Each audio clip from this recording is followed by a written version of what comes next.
Okay. No problem. No problem. Stuff happens. All right.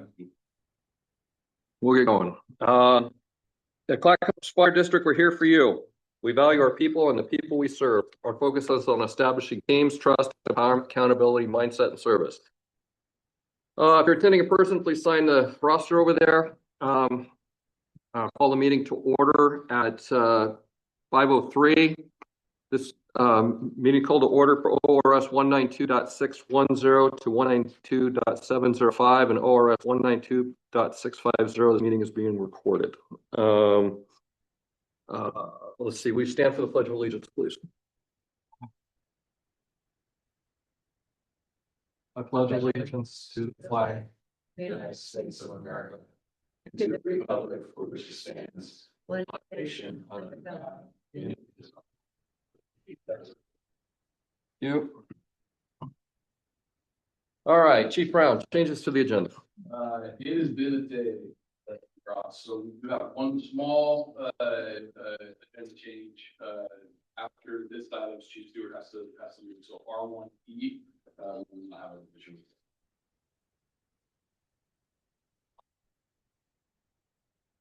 Okay, R1E. And I understand that Vice President Andrew Gordian won't be with us either, so it looks like R1F will probably be scratched as well. Okay, great. All right. Approval of the minutes. Everybody get a chance to read the minutes? Any changes? Anything? Okay, great. There's no changes, and the minutes stand as written. All right, public comment. Anybody? Show me. Okay, anybody online? Okay, great. So we're down to B1 already. Request board approval of 3-year trustee term renewal with Clackamas Emergency Services Foundation. So nothing. Okay. Scratch that. We're moving right along. We're making up for that 3 minutes already, shall we? All right, B2, request board approval of identified surplus IT equipment. Could we just do it without Jerry being here? Yeah. Can we? What? There's just a. Okay. To approve the trustees? Yeah, I think it's just Doug. It's Doug. All right, why don't I just take that? Okay. He's not here. Awesome. Sorry about that. No problem. For the bylaws, Clackamas Foundation member shall appoint trustees to serve 3-year terms. The foundation requesting approval of the renewal of the 3 terms for the following foundation trustee, Doug Whiteley. Okay. Shouldn't be a big deal.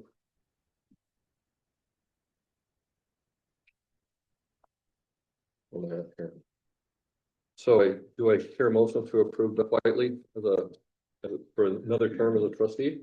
I do. Second. For motion a second. Okay, shall we call the roll, please? Or yes. Craig. Yes. Common. Yes. Marilyn. Yes. Jim. Yes. Okay, so approved. That was easy. So Doug is now appointed for another term. Love it. Okay, now we are down to B2. Request board approval of surplus IT equipment. Yes, thank you, Mr. President, members of the board. Appreciate the opportunity to surplus some old stuff this evening, hopefully. So over the last 2 years, we've been working with Fast Tech, our IT contract provider, to modernize our systems, replace outdated equipment, and remove things that are no longer compliant with current regulations and HIPAA standards. 2 of the pieces that we are replacing, or that have been replaced with virtual or cloud-based storage, are 2 Nimble units that were purchased back in 2016.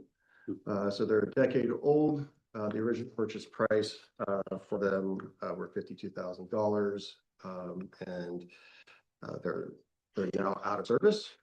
We will be drilling the drives, decommissioning them, So I don't know that there will be much value left, but the intent would be after, should the board approve the surplus, that we would attempt to sell them via, I'm assuming GovDeal or however logistics and finance would like to dispose of those. But they will be removed of all Clackamas data prior to surplus. Okay, questions for Brian? Okay, do I hear a motion to approve the declaration of the identified IT equipment as surplus and to allow the fire chief to proceed at disposing in ordinance with district policy? So moved. Second. Moved to second. Okay, Shelby, call the roll, please. James? Yes. Yes. Yes. Tim? Yes. Okay. Okay, Chief Mulek going to talk to us about procurement of a tablet for President Haas, what? our President Cross, Yeah. sorry, we missed approval of one of the minutes. There was two sets of minutes. Well, it was. So they're the work session minutes and we approved, what was the approval that we did right there? Did you approve the work? You We approved did work the, session, right? we did the work session. Yes, we also need to approve the regular Oh, the meeting. board meeting minutes. Yep. Oh, well, thank you for catching that, chief. Okay, let's do that then. Gonna ask for, do you guys chance to read the board minute? Board, okay. No changes to those minutes? Okay, good enough. Then they stand as written. Okay. Thank you, chief. Okay, now we're down to Chief Mulek, request for board approval to enter contract for tablet command for command incident offer. Yeah, thank you. Didn't say that Members right. of the Board, this has kind of been a long, couple of years and I'm excited just to share some of the information with you. I know there's a lot of detailed information in these, requests. I'll just kind of give a quick summary. Overall, we're looking for the request for board approval for special procurement of tablet command and management software. Mhm. The background on this is that we've been, the district and the region is really trying to find a kind of a one-stop shop for our incident command, for our CAD interface, navigation, and pre-plans. Right now, we run many different layers on our MDCs out of the cab of our incident command vehicle and our first out units. We're looking to consolidate. So we've been in the process for a few years now to try and look at all of our options in the region to get something that actually works for us. And so what we have found is that Tablet Command is pretty much, it is the sole, is the one company that does everything that we want. Right now we have our CAD is Central Square.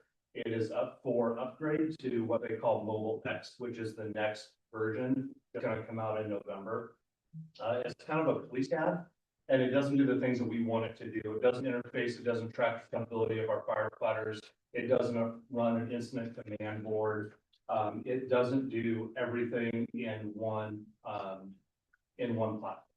We have gone out to conferences, we've looked at other vendors. There was one vendor that we were hopeful that was somewhat pushed by the Western Fire Chiefs, and that's Emergent. We did go into a trial with that and found that that did not have the CAD capabilities that we're looking for. It didn't have the incident management platform, the accountability for our firefighters that we're looking for. And so we came back to Tablet Command. We have been for about 12 months now in a trial period with Tablet Command. We in fact implemented it. We had access to it when we went down to the Palisade Fire down last January, and it has since been in our battalion chief vehicles.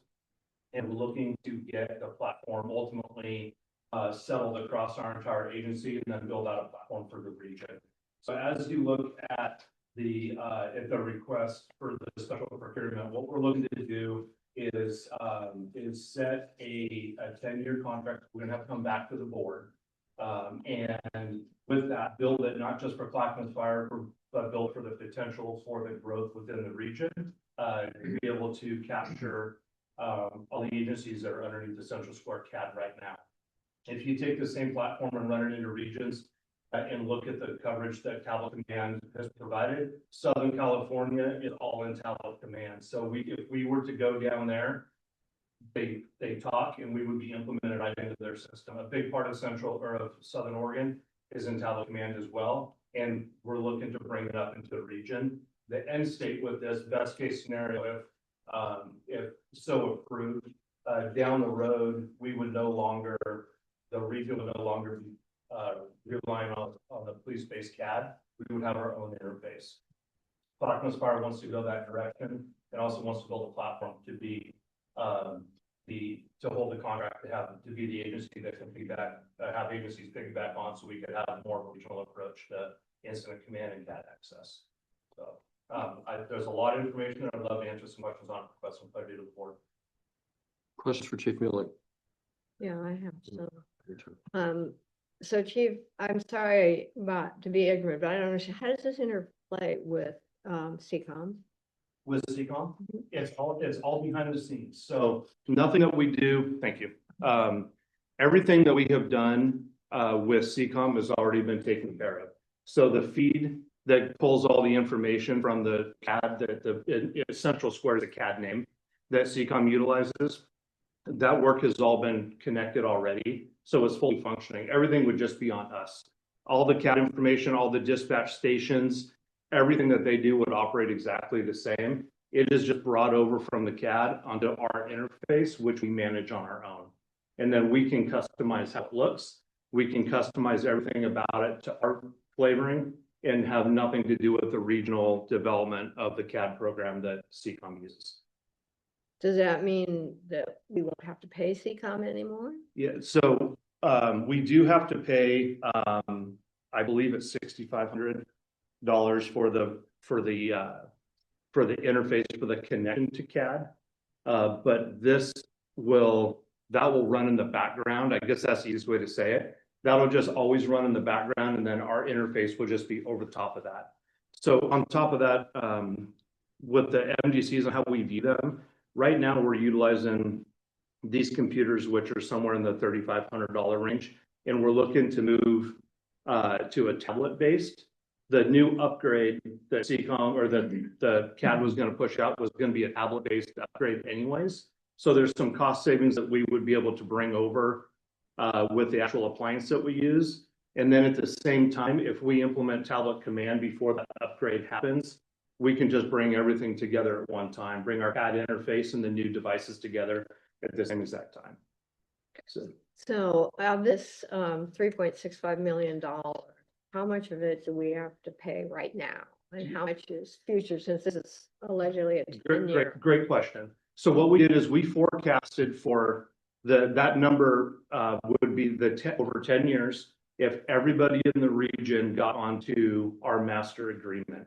Our cost for Clackamas Fire is estimated about $90,000. That's with all of our devices and all of our command vehicles and all of our apparatus.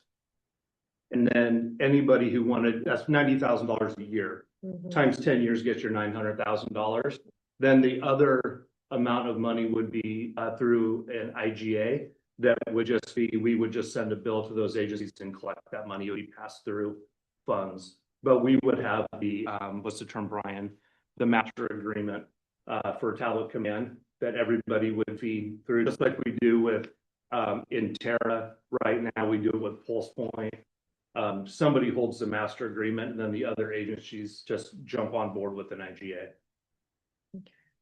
So it indicated that there's it was in use Jackson County 3, Yeah. Scappoose, Clackamas Ferry, and Mist, and I would suggest that maybe if you collectively put all those agencies together, they wouldn't be the size of our agencies. So my question essentially is, do you think they can perform this if they have the capabilities of letting us do As far as perform the, whatever it is that they're selling us is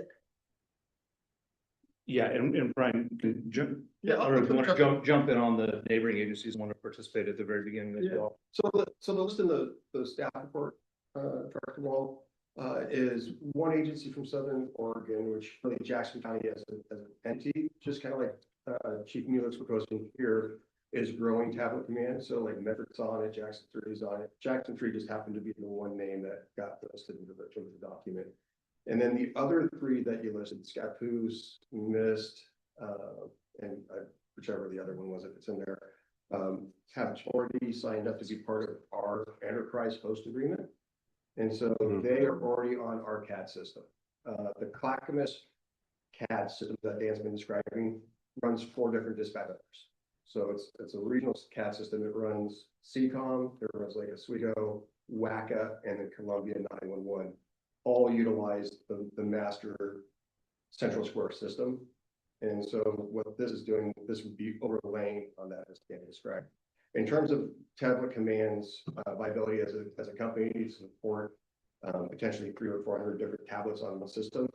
They already do that down in Southern California. They have thousands of tablets on different CAD systems. They're out in Idaho and Ada County. This is not a small organization, and they've been well established and well vetted. Thank you. Yes, thanks, Brian. So with I guess my question is like, especially with the budget woes that everybody's going through right now, what's the likelihood of the other agencies in Clackamas County to jump on board with this too? What, I guess the beautiful part of it is that there's no pressure for them to do that at all. We're pushing or presenting to the board the potential for them to jump on with us. But there's no pressure. We just did last week a regional battalion chief training with the larger agencies in the area, Gresham, Portland, Tualatin Valley, the Port of Portland, Clackamas Fire, to name a few. And everybody in the region is in the process right now of chatting with Tablet Command on how to, if their agencies will allow them to make that next step and get on board. Because there's a lot of things that it fixes. There's a lot of things in the system that the CAD design that we have now does not provide and hasn't provided in the past, and they don't plan on having them provided in the future. But the interoperability for the region is the direction that's the benefit of Tablet Command. It really helps push that. As much as we have frustration with our CAD to CAD issues across the county lines, mutual aid, transparency with what the units are, what units we have, what crews are on there. Everything with Tablet Command pieces it all together for us. So everybody, to kind of answer the question, Mr. President, like everybody in the region is trying to get there and working with their agencies. I can't say everybody. A lot of the agencies in the region are trying to get there, but all have their own, their own hurdles to overcome with working through the cities or IT or whatever it may be to get there. But everybody sees the vision. With us, what Chief Stewart just mentioned, everybody underneath the Central Square umbrella would have access to jump on board if they so choose. And if they don't, it doesn't change anything that we do. We just place that dollar value to show the board what the potential is. So we can come with a 10-year plan and not have to come back to the board of directors every time a new agency wanted to sign on to the master agreement. So I guess what you're saying is our costs are going to be our costs. And if somebody else signs on, the overall cost goes up, but they would reimburse us for the delta. Exactly. So, okay.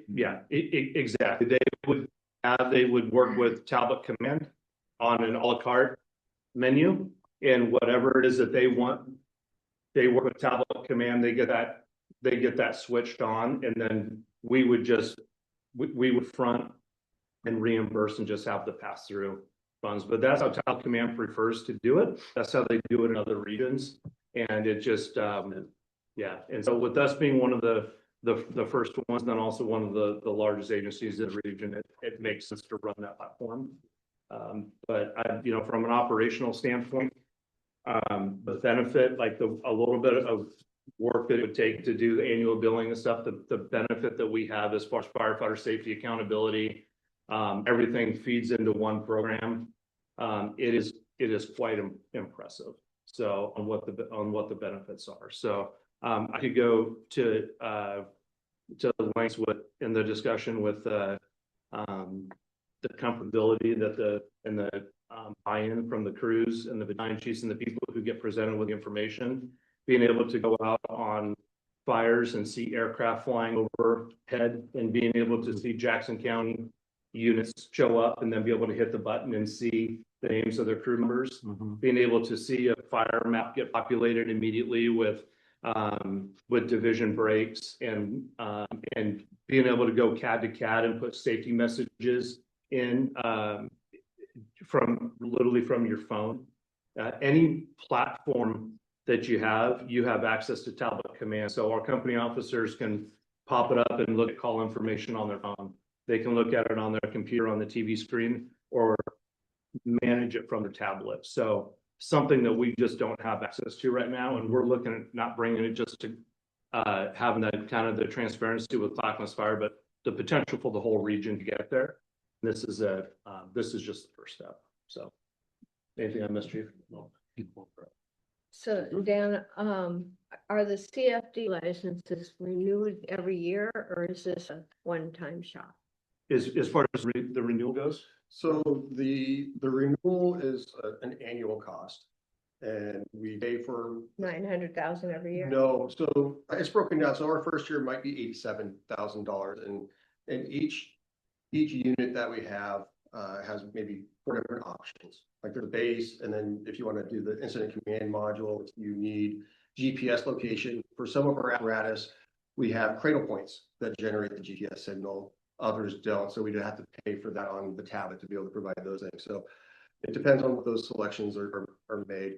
But each year, the intent and the way that we've been doing it is at the start of the year, we would give them our count of what we need. They would validate that. And then the same thing with Aurora Fire, or Andy, or Scappoose, whoever comes on. We would validate those counts. We would pay that amount, and then we would check the system midway through the year and see if Clackamas Fire dropped off 5 units because we sold apparatus or we did whatever change we did. Or maybe we added 2 new wild band units that have these devices. So there would be a true up about midway through the year that would carry us through. So it's intended to hit the target of what we're using, knowing that people's counts might adjust because of budget, because of staff. Okay, guys, give us a few words on, I see this $900,000 number here. So you said that's over 10 years. So I guess what is it going to cost us this year?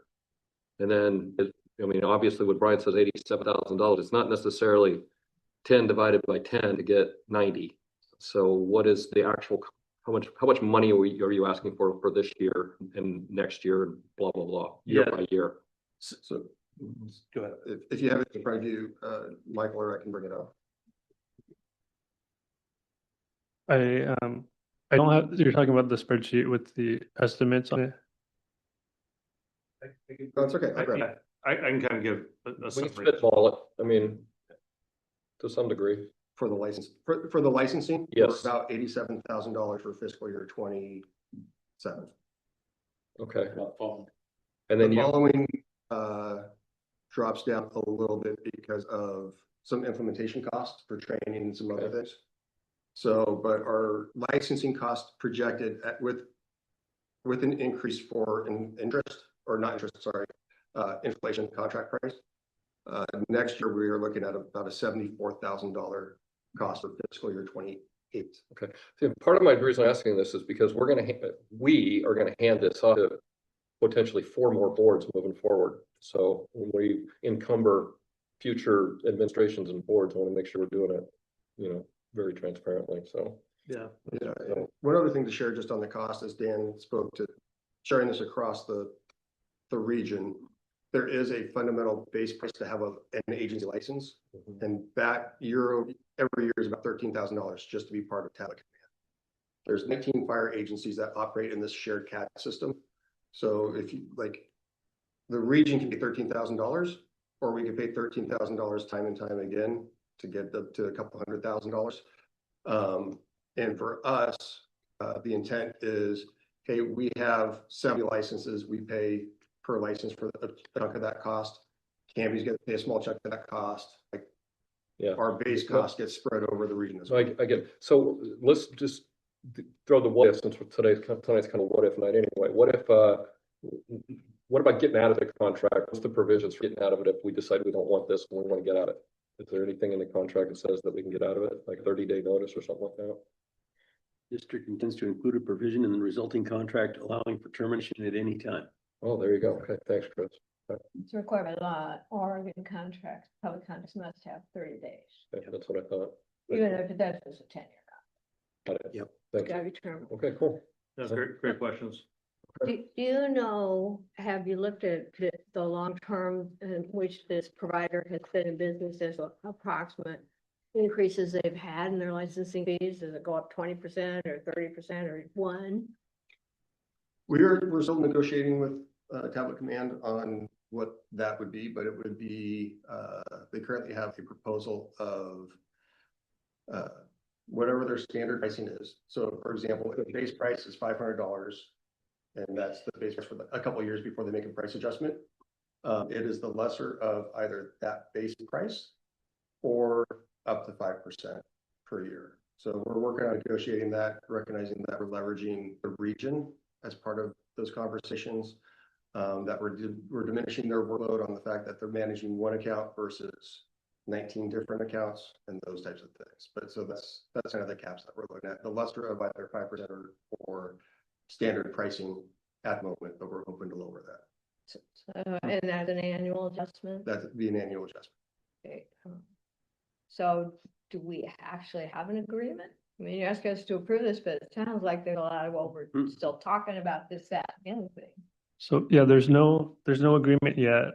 We're kind of doing this request in the similar fashion that we did the Dark Horse one, where we brought both the request for special procurement and the request for contract to the board at the same time.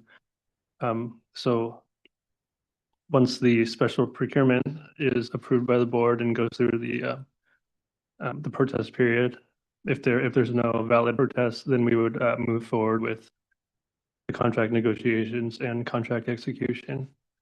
But if the board prefers that we come back in April for the contract piece, then that's something we can consider too. Guess I'm not quite sure what I'm agreeing to if we haven't agreed with them as to what the terms are. This part right here, we're just, as a contract review board, we're going outside normal procurement because we're not going out for 3 bids. So we have to, for this part, we have to okay them to go outside the procurement rules, and that's where they have the findings that said why, and because this is a single source. So that's just, this part is authorizing them to go out in the special procurement. Then obviously when the contract, will there be approval of the contract for us when you guys get that nailed down, or? Yes, so the B3, I mean, B4 item. Yeah, the B4 item addresses the contract for Tablet Command specifically, not to exceed the amount. So, Mark, correct me if I'm wrong here, but what we're trying to do, and Director House nailed it about the special procurement component, and then the contract component up to that dollar value with the potential to be there.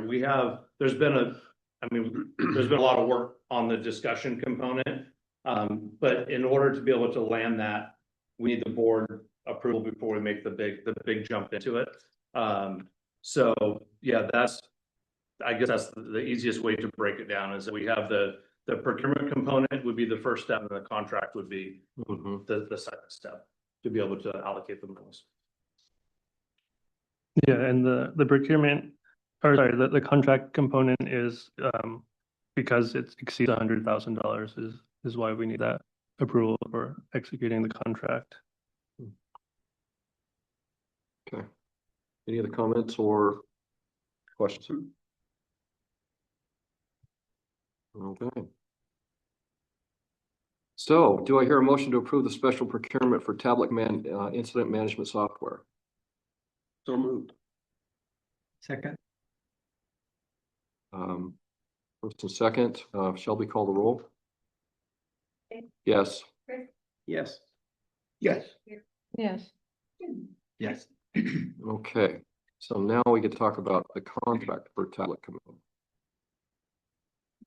Yeah, all right, so our B4 item, the action requested of the staff requests the board of directors to approve the contract for Tablet Command instant command software in an amount not to exceed the $3,650,000. So not to be completely redundant, but to more focus on the actual dollar value of what we're looking for. I just wanted to summarize that the 10-year contract, we're looking for a 10-year contract, and with an amount specific to Clackamas Fire District would be approximately $90,000 a year for us to implement the Tallow Command platform and be able to integrate it fully into our system on our response apparatus. The information that is presented in the requests, there, like I said, there's a lot of redundancies on the background and the history, but this specific request is for the budget implication and with the for the 900,000 implementation for license for CSC for Clackamas Fire District devices. So yeah, I would love to answer any questions or continue the previous conversation to help bring clarity to what we're asking for. Like, so you're gonna negotiate a contract that's gonna have our 900,000 and then a provision in there for dealing with whatever additional shows up from other agencies that come in. The contract is gonna line out what the current pricing is for those different license types per unit. We have an estimated number of well, we know our number is rolling forward. We have an estimated number of what other agencies are gonna look for. But in addition to all the other terms and agreements and cancellation pieces and force majeure contract terms, the idea that the base of the contract is on the unit cost, and it's for really us to rebuild other agencies. So there's not going to be necessarily two segments to the contract of a Clackamas and everybody else. It's one pot, and it's for us to navigate and manage that. Tablet Command has a process to help that along in terms of providing counts and breaking that out of which agencies are using which types of licenses to reinforce it. So it's a relatively easy administrative process from what I've seen so far, and from experiences with other products that we already bill for. But ultimately, the contract is just with Clackamas Fire, and then we will have sub agreements with the other entities. Okay. Makes sense. So how long after, since we've approved the special procurement, how long does it take to put together the contract then? Is that a few day thing or take a month, 2 months, 3 months? It's not I think we have a base contract because we already have the beta or the trial period in, and we made some amendments to that. So Tom Woodward and I, our customer service rep, are using that as a base, and it's going to be making some adjustments.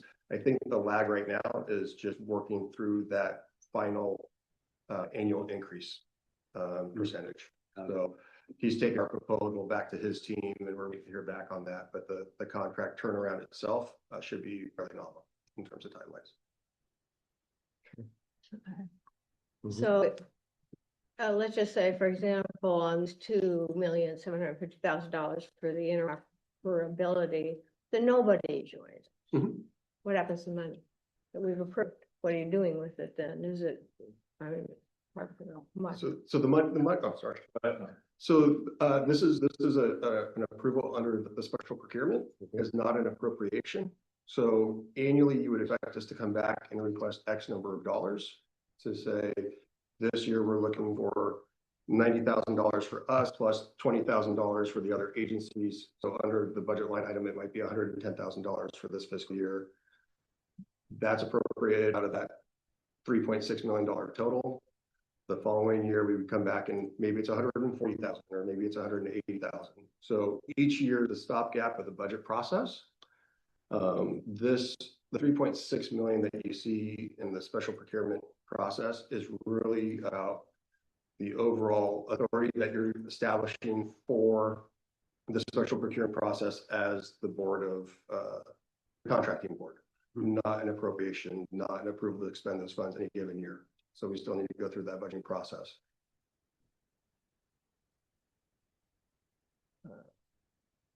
So I would concur that B3 falls under what you just said. I'm not sure I agree that B4 does, that the contract itself. I mean, your explanation, yes, that's exactly what us sitting as a local contract board does.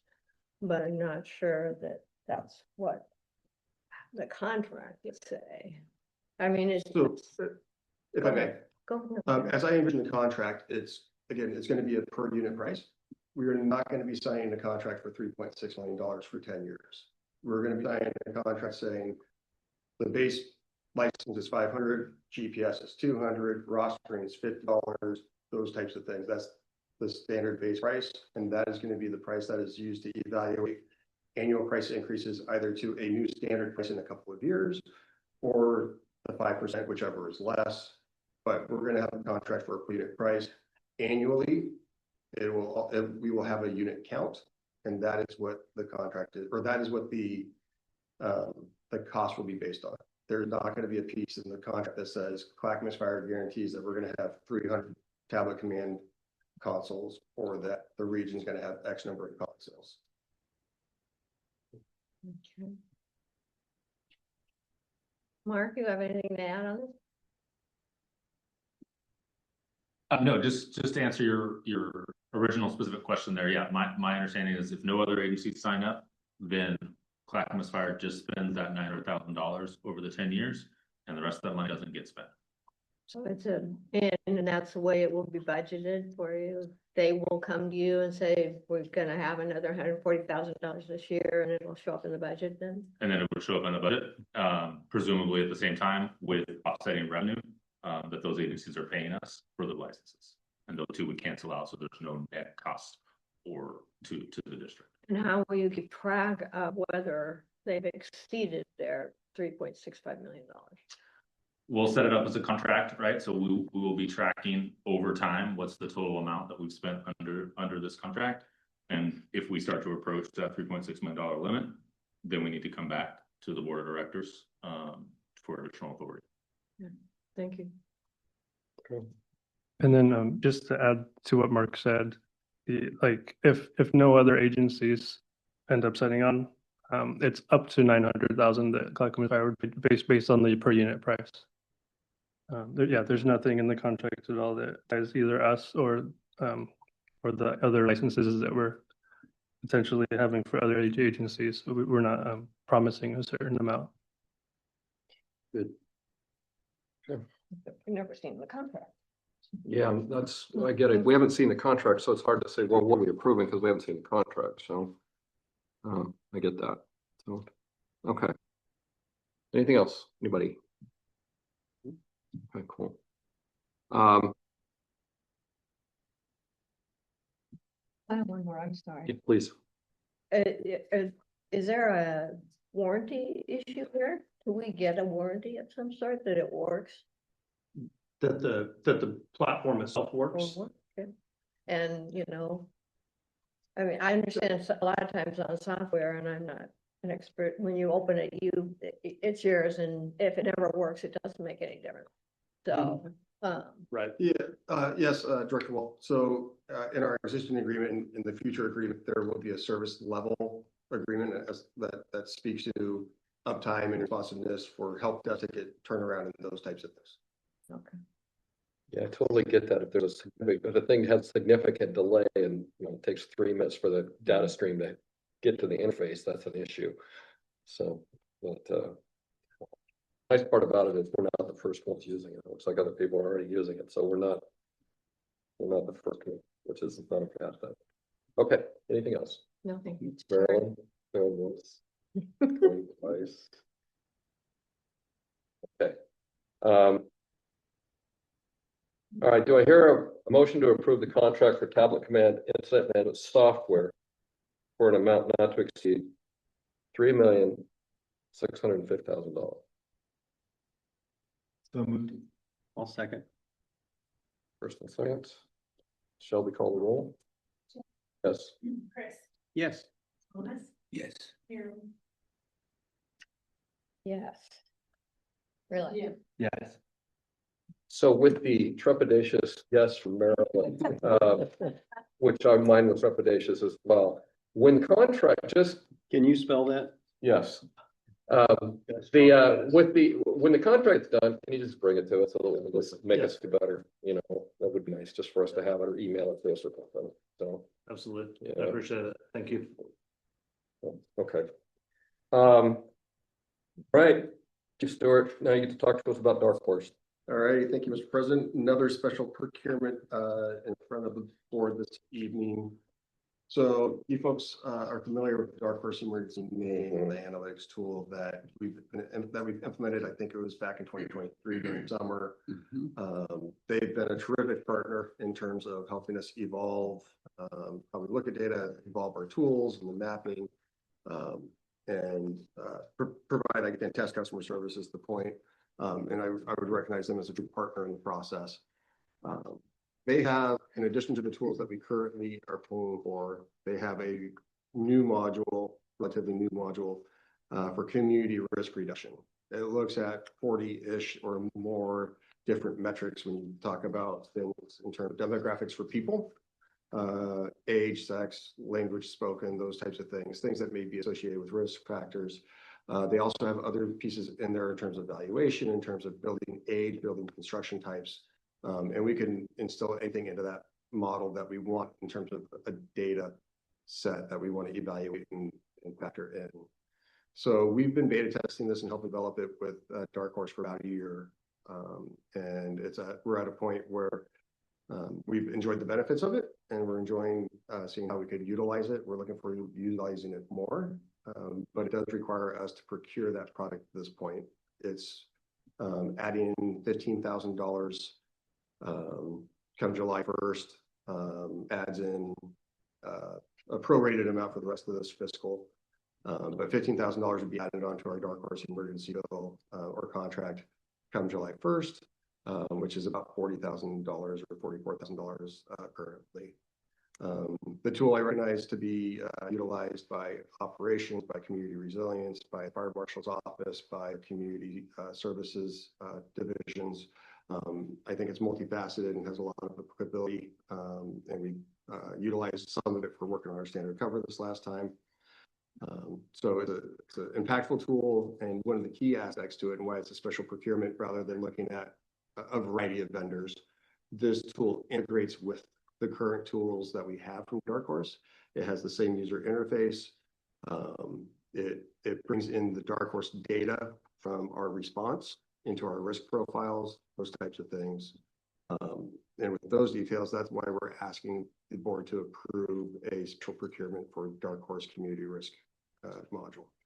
So as a refresher for everybody, when Chief Brown, when we put Chief Brown in his position in his current administration, we had asked them to move to more of a decision, to a data-driven decision-making matrix throughout the district, and to kind of move away from the traditional way of looking at how we do business as a fire district. And the administration has been looking at different software platforms to help them with that data. And obviously, talking with Chief Brown and Chief Stewart over the last several months to a couple of years now, this software, this seems to be the software that is most beneficial on helping them make the data-driven decision-making aspect of that. So I want to tell you, I really support this because this is really, I think this is really important, not just for operations, but so many other things that we do. I think they did a great job of finding a platform that basically touches every part of the fire district, but also could, at the end of the day, help us well with our deployment and our station locations, and how everything that we're trying to accomplish in fire district. So so that's kind of the way I feel about it. I think they've done a great job of moving away from the traditional way we make decisions, the way we budget our money, and move it towards more of a data-driven objective way of making decisions. So, which I think is very important. And talking to Chief Brown, I think we're really the only ones doing this, right? There's really nobody else in the region that has gone this deep into data-driven decisions, right? So. Well, I just know what we're doing. We just know what we're doing? Yeah, I know what we're doing. I don't want to sit there. I can't speak for Everybody else? Yeah, I just can't confidently speak for anybody else. I know we are doing things that we've never done in this organization with data and pushing things forward. And I guess the general feeling of the command staff is that this software, the way that we're doing business now with this type of concept, is helping you do your job better and helping the fire district in general and providing service to people out there. So I think that's really important. I think that's really important. So I want to go back. Some of how we are quantifying data is different. Is pushing the fire service forward. Yes, but how we're using data to move operation. I just don't want to comment about other Got it. organizations. Got it, absolutely. Okay, thank you. So any other comments or questions for Chief on the dark horse? Yes, ma'am. This is fine, I'm okay with it, but what I want to comment on is the, conflict creep that happens, and it always relies. Here we have another special procurement, and yes, I know Michael's gonna do all the right things and publish it and everything, but it's not the same as going out and doing a bid. And here we have a fundamentally almost a 10% increase in the, dark horses contracts. Even though it's a minor $35,000, it is a minor amount, but the total contract now has been increased, and there was a lot of criticism, particularly of the city of Portland, to doing that, where you start with a low contract and then they just keep adding to it until it becomes a massive contract without ever going out again. So I'm just saying, this is fine, but let's be careful that we're not into contract creeping. As always, Marilyn, I think you're on point. Thank you. Any other questions or comments for land staff? Okay. All right, do I hear a motion to approve the special procurement of the Dark Horse Emergency Community Risk Module? I so move. I'll second. First and second, Shelby, please call the roll. Jay? Yes. Yes. Yes. Yeah. Yes. Okay, so we're down to B6, and I know there's been a lot of work that's gone into this in the last couple of days. So Chief Stewart, you want to talk to us about the resolution for Sandy Fire District, please? Certainly, Mr. President, members of the board, I appreciate the opportunity to present resolution 26-02 to you this evening. As you're aware, we've been working with the Sandy Fire District on a potential annexation of the Clackamas. Should the voters approve that, they had their election back in November. That was unsuccessful, so they've decided to go back out in December. Our board again accepted their request to annex back in January, and as part of the process to formally bring them in, one step in that process would be the Board of County Commissioners approving the boundary change. That can happen. That is being developed about the timing of that boundary change being finalized. What we can do is we can use at least some preliminary steps, which Mark has done. You'll see in the supplement to the packet that you see this evening that the map and the legal description were approved by preliminary reviewed to meet the requirements under a particular RS by the Department of Revenue. And so in order to keep the process moving along and on the time frame that has been identified, we're asking the board to approve a request to the Board of County Commissioners to approve the boundary change, given a couple of other caveats. So one, recognizing that the Sandy Fire District would need to also make a kind of a commensurate resolution, much like the city of Gladstone did with us back in, I think it was February and March of those two. And then secondly, certainly the vote of the people has to occur as well, which would be in May. And so the question, the proposal in front of you, or the resolution in front of you, allows us to take proactive steps to meet a March 31st deadline by the Department of Revenue. The exact process is still being developed, and we're working closely with legal, who's tied in with the county attorney as well. So this is. So this is a what if resolution. Is if this other things happen, we've already approved whatever they need. If they approve whatever they got to approve. Essentially, I think the board has already accepted the request from Sandy to annex them. Yes. Should the voters approve it. This is one piece that would, again, a legal piece that's needed to further that and make that to completion. And you've discussed this with our attorneys and the other attorneys from the county or whoever else that cares about all this, right? So. Yes, we've been in a lot of communication with our attorneys. And we're still in communication with them Still as well. yeah. It's So in essence, the way I understand it, this allows, we've already approved to receive the annexation. This just allows it to take effect on July 1st so that we can collect the tax revenue in November. If we didn't do this, well, then that would take effect. So this, we're just pre-authorizing. If the citizens vote yes, the majority, well, then it takes effect July 1st. If, The simple fact is that we didn't realize DOR had a deadline of March 31st. I did not realize that. I missed that. And so, so what we are doing now is to meet that process pre-vote. Everything was lined out for a pass in November, and we did not pass. So now we're trying to meet those deadlines. This just allows us to it'll make a request to the BCC. They can make a request to the Department of Revenue. And if the voters approve it in May, the request can go forward. We would have to then re-follow some steps, but I mean, there's still a lot that goes with it. It puts placeholder almost. Brian, you can answer that one. so I think that's what this resolution does, is it leans us forward into the process.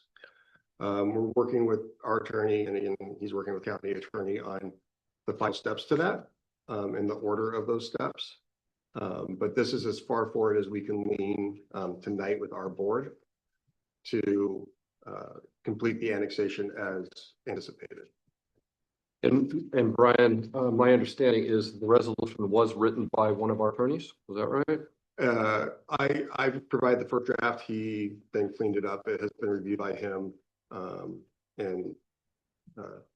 Yeah, Okay. it was a collaboration, but certainly reviewed by the attorney. He removed some pieces of the language and clarified a couple other steps. And the reason I ask, I will make sure that whatever we choose to vote on tonight is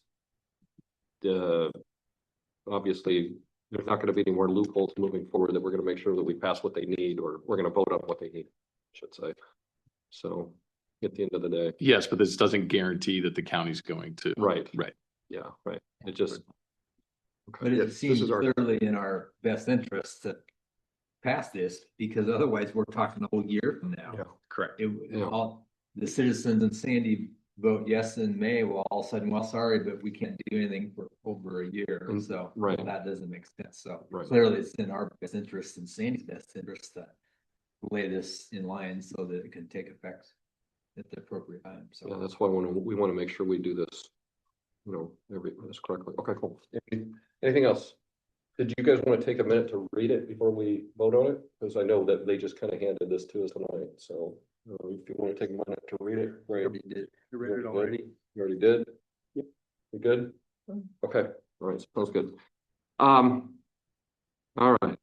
Do I hear a motion to approve resolution 26-02 requesting that the County Board of Commissioners enter in an order annexing Sandy Fire District 72 into Clackamas Fire District effective July 1st, 2026? So moved. second, Okay. Shall we call the roll, please? Jay. Yes. Chris. Yes. Tom. Yes. Sharon. No, yes. All right. Thank you for that. We done with resolutions? Great. We're down to other business. OB1 committee reports. Anybody got anything you want to talk about? We haven't had any meetings since the No last. meetings No. recently? No? All right. Any informational updates? Anything cool happening that we need to talk about? Or not cool? Brian's got a lead. Thanks, Brian. Thanks, Brian. Yeah, Right. here, Brian. Okay, informational reports. Chief Brown, off the fire chief. Awesome. Thank you so much, President Cross. So just a couple items I'd like to highlight. The Academy 2601, they've begun their 16-week academy, and they're doing really, really well. for the warehouse, we didn't do a formal reopening. The training center is what we did, but the warehouse has been completed. It contains an upgraded classroom, additional lockers, restrooms with shower facilities, and a fitness space, which is phenomenal. And after the board meeting, if we'd like to walk over, so I could show it to you, it would be great to get your eyes on it. It is a great job, and facilities, training, all did a phenomenal job getting this project done, and just super grateful for them. And the board members use that facility? Ooh, What, do you want to go work out? It's a great, they got a great It's nice. workout.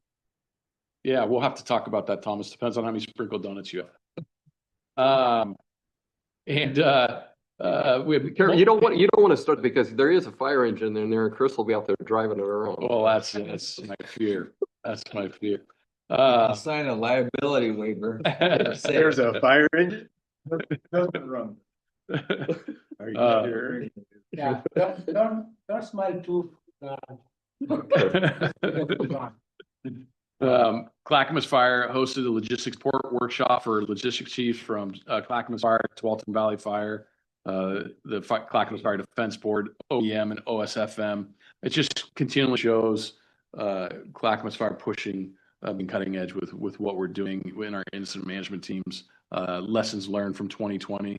This all circles back to what you as a board supported regarding an outside after action review and the transparency and accountability with that after action review and the action items that we have in completing those. So I would be happy to answer any questions that you have at this time. On the portion of the report that had all the data.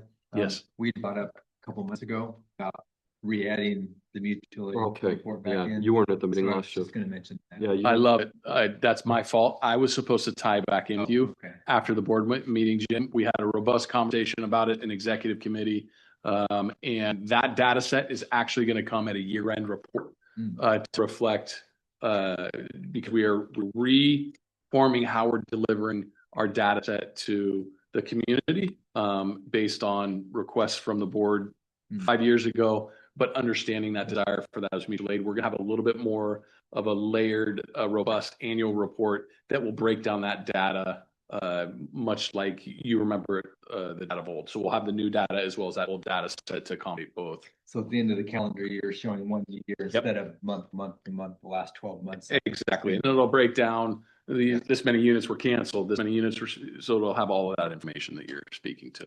We had quite, you weren't here last month, but we had the conversation on how we kind of, since we've changed the way we're looking at the data, they're also changing the way they're delivering the data to us specifically, but into the public too, because we want to reflect the data on how we are actually looking at it and using it. So Yeah. Chief Ruck can give you a little bit more detail on specifically the mutual aid, because I asked him the same thing, and I said, Jim's going to want mutual aid. So we had that conversation about how we're going to answer that question. Yeah, and that's where we got back to, knowing Jim, I believe he's going to want to see, he's going to want to see the annual. And so that's where we landed on making sure that you got that on the annual. Okay, great question. I Okay. just didn't follow up with you. I apologize. That's fine. Okay, is that it, Chief Brown? And let's see. Yeah, is that for, okay. Chief Peters, Business Services. Thank you, Mr. President.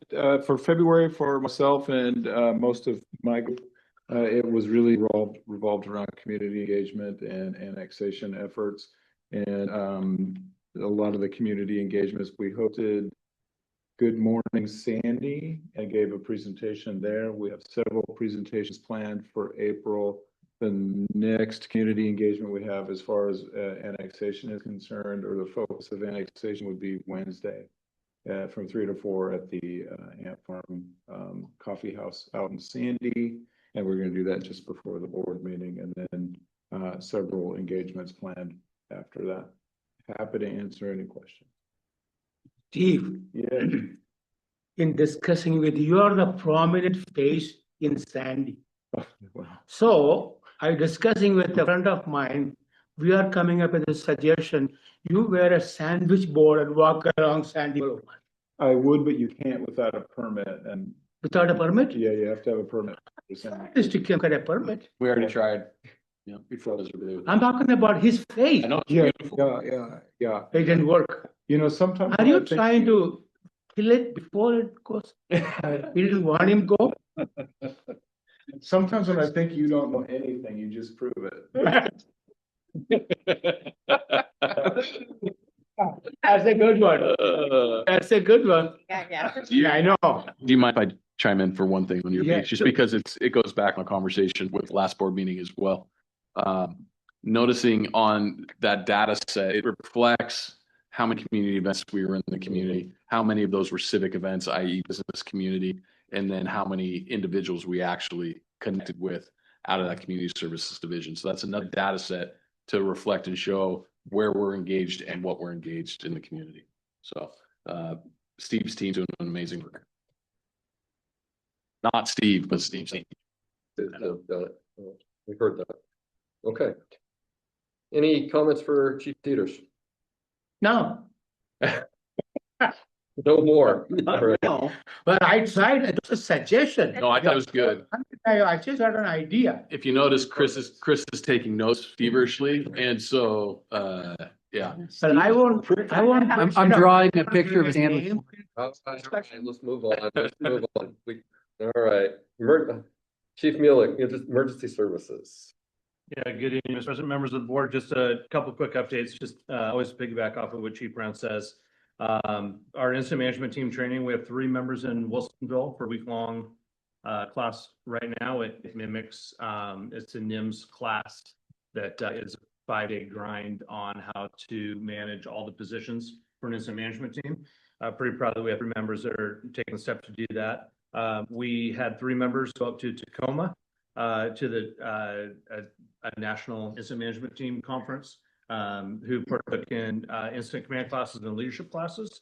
And then we also have some staff that's attending some local incident command system training that we're putting on with our regional partners.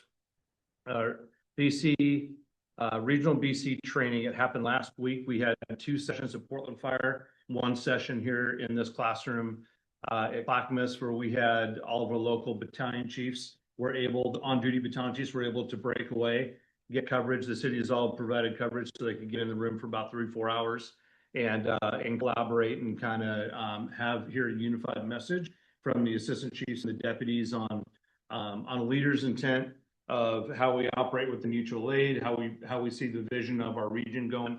And it was really cool. This is the 2nd year that we've done this. And last year everybody was kind of strangers, and this year a lot of familiar faces and a lot of people sit next to each other. But the other agencies have good collaboration.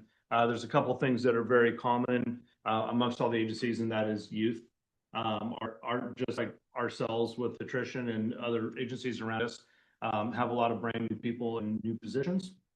And we're just in this weird surge in the fire service. It was good to get all the leaders and battalions in the room and talk about how we can collaborate better. A lot of discussion and expectations on mutual aiding battalion chiefs, on the expectation of a battalion chief showing up on a mutual aid incident and taking command, getting their company officer back with their crew to manage the crew level tasks.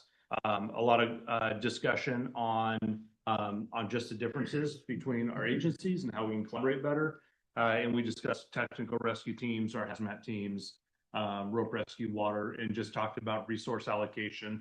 Had our neighbors from the Port of Portland there, which is something that aircraft rescue, something that is totally out of our norm here. And it was really cool just to bring them in and hear what resources they have. And so a lot of just good collaboration with that. Definitely worth highlighting. And then we'll piggyback the 1st of April. We're going to have the regional ops meeting, and that is with all the deputies and assistant chiefs in the region that'll get together. And then we'll be more high level talking about regional protocols, CAD to CAD interface. Tablet command is probably a big item on the agenda. But yeah, overall, a lot of really good progress with the regional. I want to hit the Alpha pilot. We discussed briefly last month that we had started a pilot. We're just about a month of data. And it's actually really cool to see that we have had the call reduction that we've had by not going on the Alpha calls. But we're still going on them as intended for if we have special requests if AMR needs us, if there's some other reason. So we've still gone on a couple dozen in the last month. But it definitely has been impactful on the overall numbers of the fire district to see. And then we're also tracking the calls that we went on because we want to know why we were called. Was it not dispatched right? Didn't go through Pro QA correct? What was the issue with it? Did AMR need a lift assist or extra personnel? What was it? So I'm happy to say we don't have anything negative to present that has come up with any of the documentation. Has all been as predicted. That it's been very positive. So we're going to continue that pilot. And then just from the other divisions, we're kind of status quo. We're in academy right now. So everybody is kind of focusing on the 60 members in that fire academy. Wildland is getting the onboarding completed with our crews, and they're finishing up our training and professional development block and putting a focus on getting the crew ready for assignment for a busy summer, which predictably will have the worst fire season ever. So, yeah, that's all I have to report to you. I'd love to answer any questions. Any comments or questions for Chief Galen? One thing I will say is just talking to a couple of the folks out there, the not going on the alpha calls is noticeable. So they were like, you know, this, they like it, they understand it, and that it's noticeable. So that's a good thing. That helps a little bit towards morale a little bit. So Yeah, I appreciate hearing that. So, Thank you. But anyway, I can talk to a couple of people, but you know, seems like the input, at least from a couple of people, is good. Yeah, I appreciate that. Great. Okay. Mark, I'm going to talk to us about financial services. Sure, good evening. Just two quick things I wanted to highlight tonight. The first, which I mentioned last meeting as well, is we do have 2 vacancies coming up on the Clackamas Fire Budget Committee. We started advertising to replace those vacancies last week, and we'll hopefully have some folks for you at your next board meeting. But just to put a plug out there that if you know anyone who would be good for the budget committee to able to apply yet? I think we have had a couple applications come to so far, so that's good. Yeah. Did Amy contact you? Yes. Okay. Yep. Yeah, we've already got some folks, so that's good. And then the other thing I wanted to highlight, the finance report, as usual, is in your packet.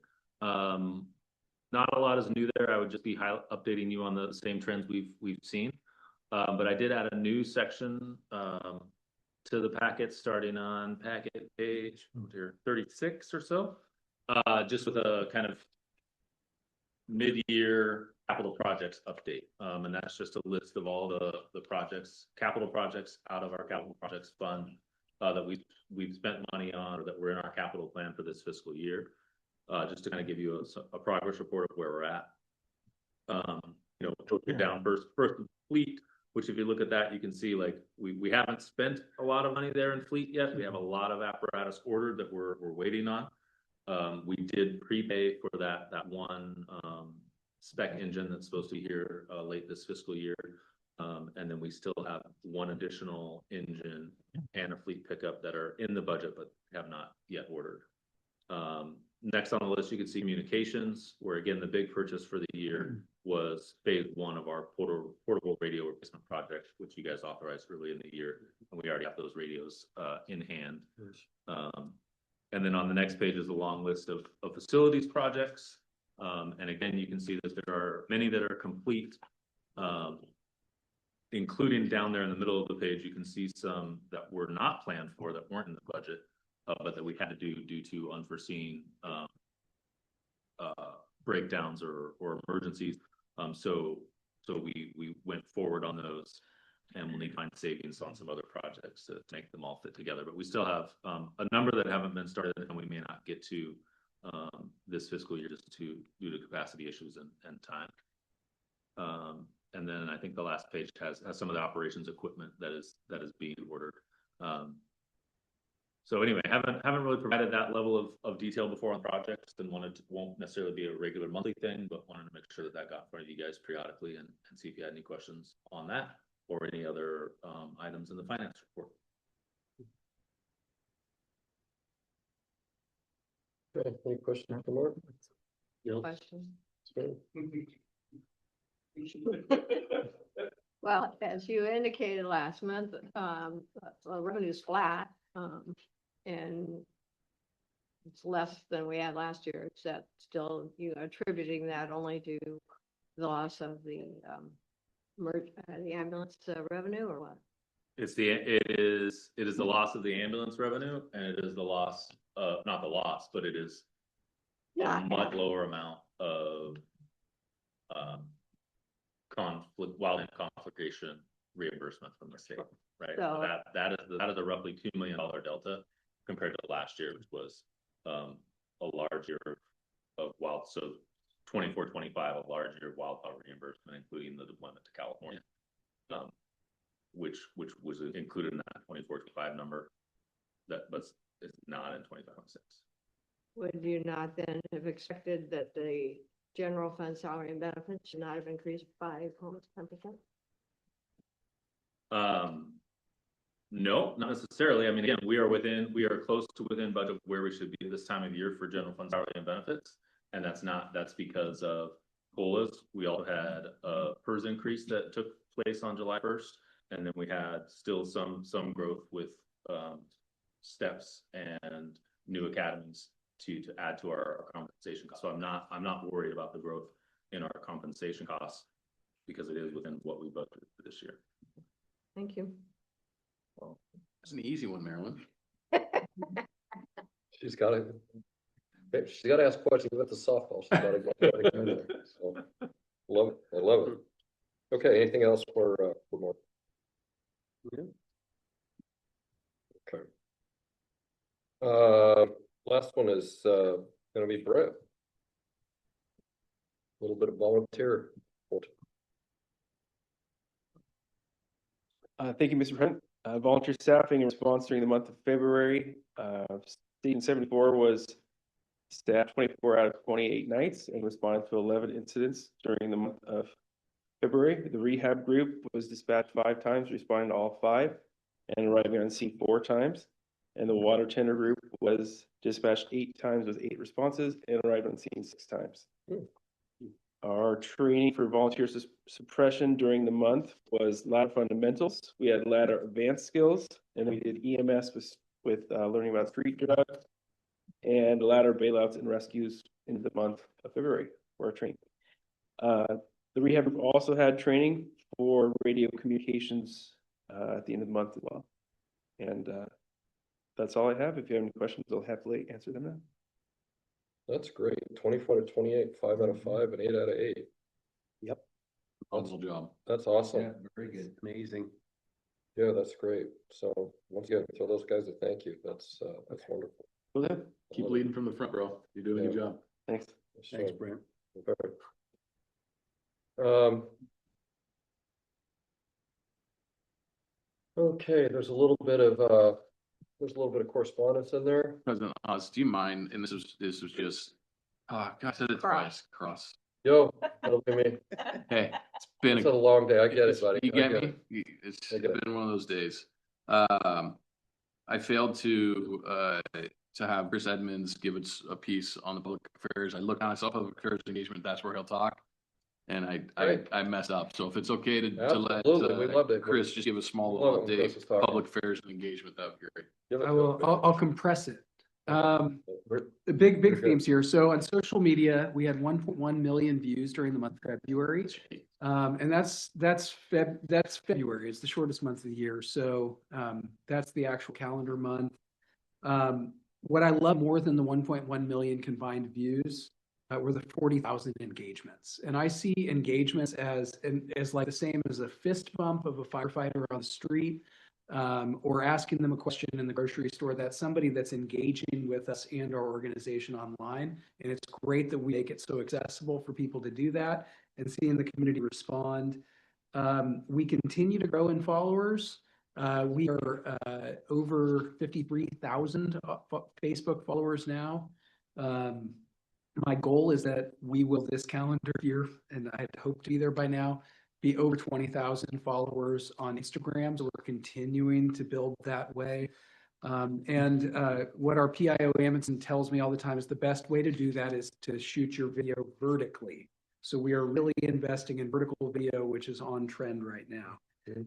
From an incident response standpoint, we had a couple commercial fires that got a lot of views. Outside of that run-of-the-mill incident response, we focused February on training. And there, if you go on our Facebook page, there was a ton of training that was featured from our water rescue team to the battalion drills that you heard about, multiple posts about our academy, vertical vent drills. We had a full-scale hazmat exercise with our federal and regional partners. And then we also got some likes for our fire chief winning the sliders and sirens competition. I saw that. That was great. Where were you? I had a doctor's appointment. You can always say that. So the training got coverage, got noticed and was covered in the Sandy Post Gresham Outlook with a combined article. Also on some other media coverage from last month, we placed a 5x7 picture of Steve Dieters into the Sandy Standard. That should have been. I'm not joking. So he's right there, the face of the annexation measure, and doing a great job. Also, I wanted to just talk before I conclude about Sweetie the dog. So there is a lot of serious work that we do, but none more serious than dog rescues. I'm just saying that myself. Sweetie the dog, on February 28th, call came in that a dog had gotten into an enclosed marshy area, right? So cattails and waist-high water surrounded by blackberry bushes. So it was really impossible for that dog to get out, and it was fenced in. The folks who had been on scene working to rescue the dog were unable to corral the animal, who was wounded, scared, continuing to fight despite the harsh and cold conditions. So Clackamas fire crews responded, and specifically Battalion Chief Chris Taylor brought his drone out and used its thermal imaging to actually find where the dog was located, and then worked hand in glove with partners at Happy Valley Police to safely bring that dog home. That story has led to dozens of news articles, multiple news cycles across all 4 broadcast outlets in Portland as folks were tracking the fate of Sweetie the dog. Sweetie the dog, I'm happy to report, has been well cared for. She was taken to the vet. She spent some time with Public Safety Director Steve Campbell in his residence, receiving lots of belly rubs and snacks. And I can happily report that today she has been adopted by a loving family from Happy Valley. That's awesome. That's where it got good end. So That's great. That's nice. the biggest story of February was our Sweetie the dog. Sweetie the dog. That's great. Oh, we made people.com. The story of Sweetie the dog was on people. Wow. That's awesome. So thank you. We could ask that. He does. Okay. Anything else anybody's got to talk about? Information? Thank you. Okay. Good meeting. All right. Next board meeting will be right here on April 20th at 5 o'clock. Same bat time, same back place. Meeting will be hybrid. Public invited to attend remotely or in person. Here at the Clackamas Fire Training Center. The meeting should still be adjourned at 6:21. Shelby, let's chat about Friday.